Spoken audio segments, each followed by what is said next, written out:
Okay. So ito po yung confusion, ano?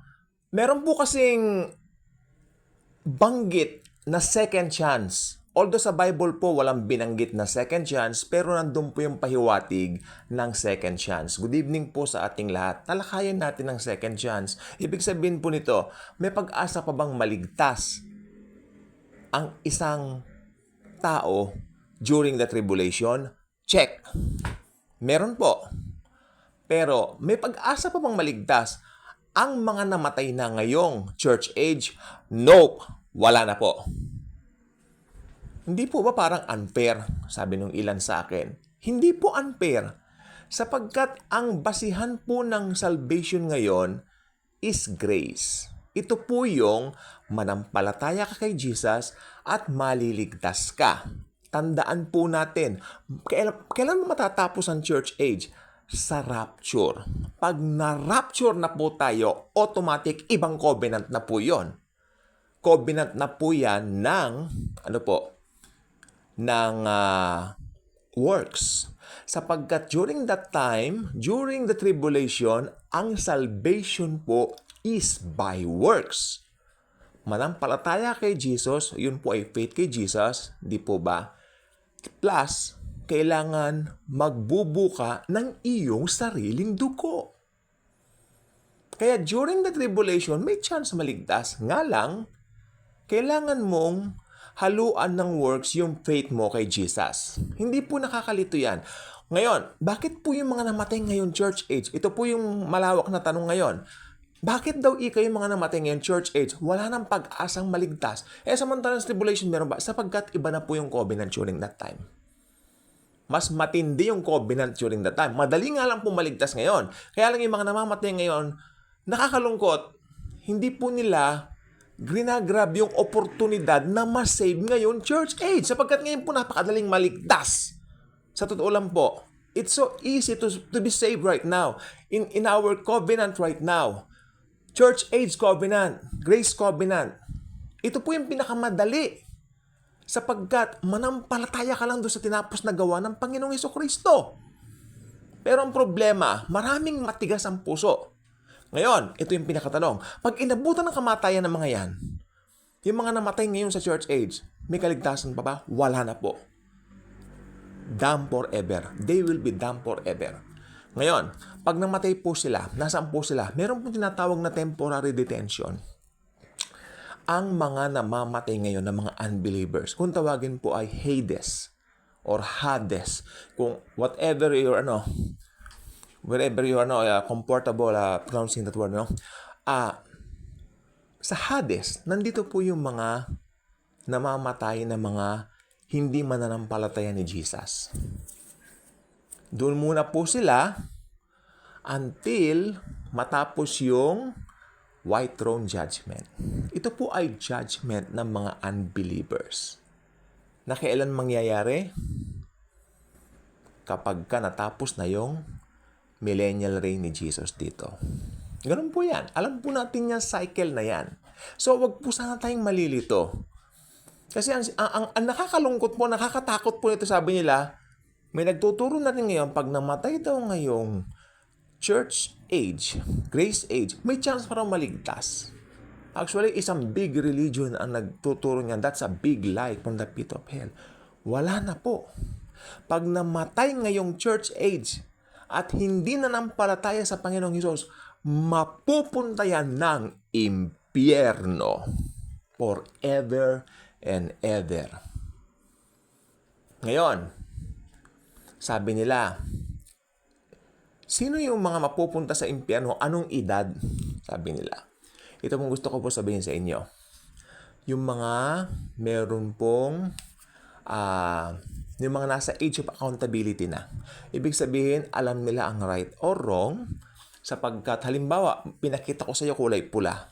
Tapos, pag sinabi mong, ay puti yan, ibig sabihin, may topak ka.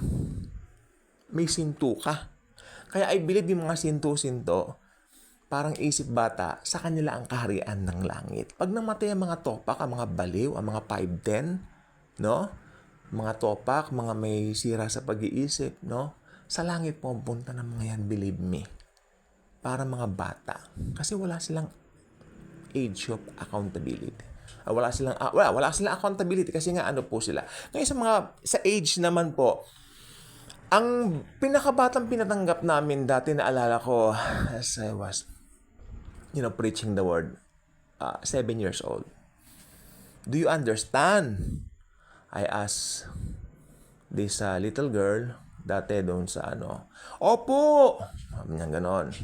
So, I love Jesus. Sabi niya, bakit?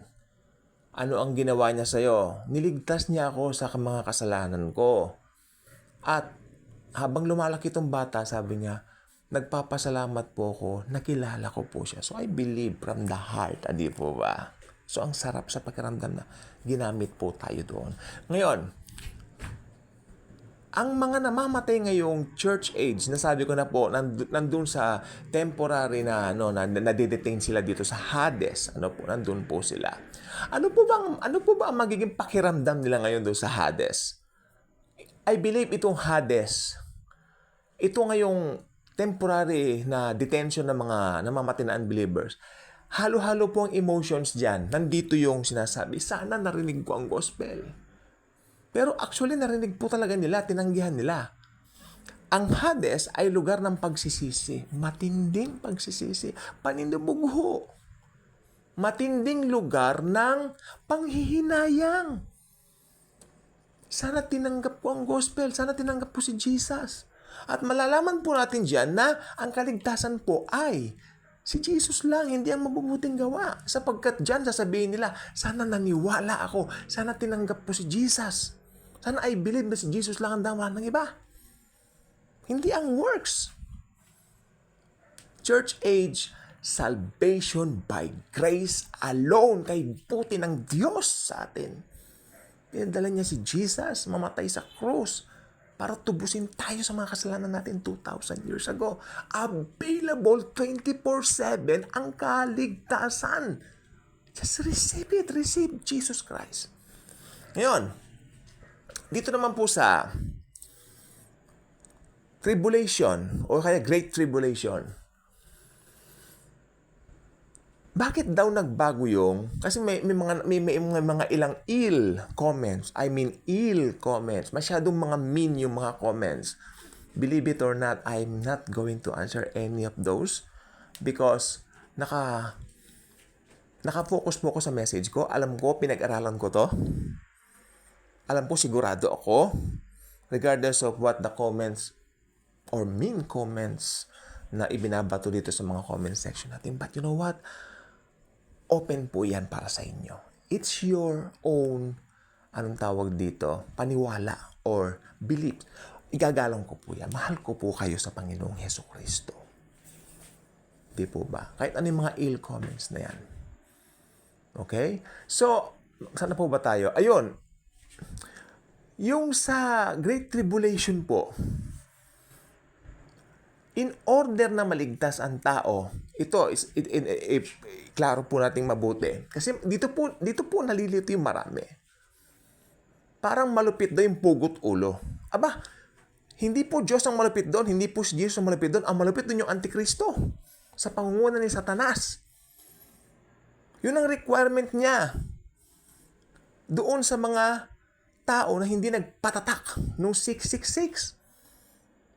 Pugutan ng ulo. Ngayon, kung nagpapugot naman sila ng ulo, masarap sa piling sa kanila. Why?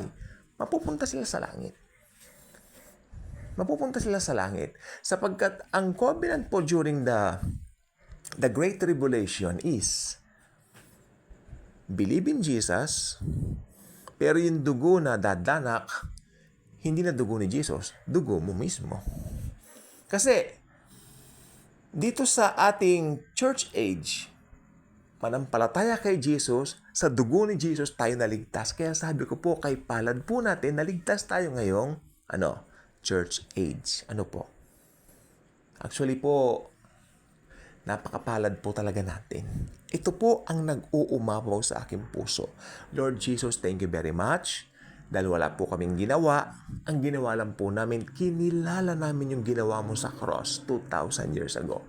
Niligtas po ninyo kami. Kaya yung second chance po, applicable po yan, again, dito po sa Great Tribulation. Applicable yan. May second chance yung mga naiwan. But, kasi may nagsasabi, sino yung mga taong maliligtas nga pala sa Great Tribulation? Sila po, mga naiwan po yan sa rapture. Naiwan sila kasi unbelievers sila. Hindi sila tumanggap sa Panginoong Hesus ngayong, itong church age. So, naiwan sila, hindi po ba? Nung naiwan sila dito sa rapture, sila po ay nagsaliksik. Sila po ay naghanap ng truths at nakilala nila si Jesus Christ during the tribulation. Kaya tribulation saints po ang tawag sa mga yan. Ano po? So, sana wag po natin kalilito. Again, to those who want to comment on the tawag dito comment section, you are all welcome. Mahal ko po kayo sa Panginoong Jesus. Kay ill comments, kay mean comments yan, I don't care. Kung magandang comments yan, mag-e-amen po ako. Amen? Amen. So, dito po naman, ay may kanya-kanya po kayong paniwala. Pero ito po, sigurado po ako dito sa mga sinasabi ko, I know my hermeneutics, proper hermeneutics, mga pinag-aralan ko po noon pa dito sa eschatology. Actually, ang eschatology po ay isa sa hindi ko masyadong pinagtuunan dati. Although alam ko po yung mga pagkakasunod-sunod ng events sa Revelation, hindi ko po ito masyadong tinutukan kasi masyado ako nagtutok dito sa buhay Kristiyano. I mean, ang madalas kong sineshare yung pag may problema, tatawag kay Jesus. Nandiyan si Jesus. Lagi tayong ipro-provide, pangailangan natin. But, ito po kasi, simula po nung lumabas si Yanuka, Rab Shlomo Yehuda, as 2022, may possibility kasi yung false prophet. Tapos yung third temple, somewhere nire-rebuild na raw ngayon. Tapos yung red hyper. Diyan po nagsimula sa red hyper yan. Sabi ko, Lord, I'm about to tawag dito, I'm about to become more serious on my eschatology right now. I know my hermeneutics, proper hermeneutics naman. So, nag-refresh po tayo. Nangalkal ako ng mga lumang notes ko. Dami. So, ang dami. Nangalkal ako. Iba nga inaalikabok na. Inamin ko po yan. Inaalikabok na po. Kasi naman nasa internet na lahat. Pero iba pa rin yung mga notes ko. Sinulat ko yun . Di ba? Ako nung kumop yun, nagsulat-sulat ako noon. So, nakaka-refresh siya. At saka habang sinusulat ko yun, may mga revelation si Jesus. So, ganun po. Ito po yung mga bagay na sineshare ko po sa inyo. Mahal ko po kayong lahat. So, ito po naman, sana paniwalaan nyo po ito kasi ito po talaga ang tamang view. Dispensationalist po, yan ang tamang view. Hindi po pwede yung paghahaluin mo yung second coming sa rapture, kung nalilito ka, tapos may nangaral, may narinig kang ganitong vlog, parang kukontrahin mo, hindi po naman yata tama yon. Mas maganda pakinggan po ninyo ito kasi ito po ang tama. Wala na pong iba. So, hindi pa kayo nakasubscribe sa ating channel, I invite you to do so. Click the notification bell, share Jesus, share this wonderful video. Importante po itong video ito. May second chance pa po. Thank you. And Jesus truly loves us all. May second chance pa sa Great Tribulation. Wala po ngayon. Pag mga pumanaw ngayong church age, napabayaan nila yung pagtanggap sa Panginoong Jesucristo. Napabayaan nila yung kahalagahan ng pagtanggap sa Lord Jesus as their very own personal Lord and Savior. Pag napabayaan nila yan, namatay sila, pupunta sila ng impyerno. Thank you. And as always and forever, Jesus truly loves us all.